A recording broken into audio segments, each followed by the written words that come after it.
Hello everybody, I want to show you with this video you can check out your model number at the iPhone SE in the second generation, so the one from 2020.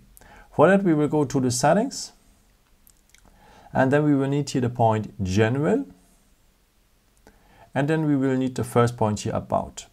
So here we will have now the model number, but to see your model number you have to tap one more time here, and now we see I have A2296 and that means that's the global version. So I wrote it below in the description.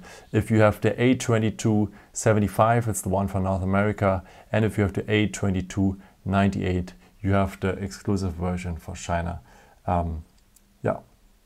So sometimes it is important to have this model number because some carriers give also a SIM lock, and then you can check out on Google if it's locked or not, or give this carrier a lock or not. And yeah, I hope I could help you with this video and answer your question. So if you have the global version, the A2296, you can be sure that's unlocked. And yeah, I hope I could help you with this video and answer your question. And maybe if you want, you can leave me a nice comment or give me a thumbs up. That would be really helpful for my videos. Thank you so much for.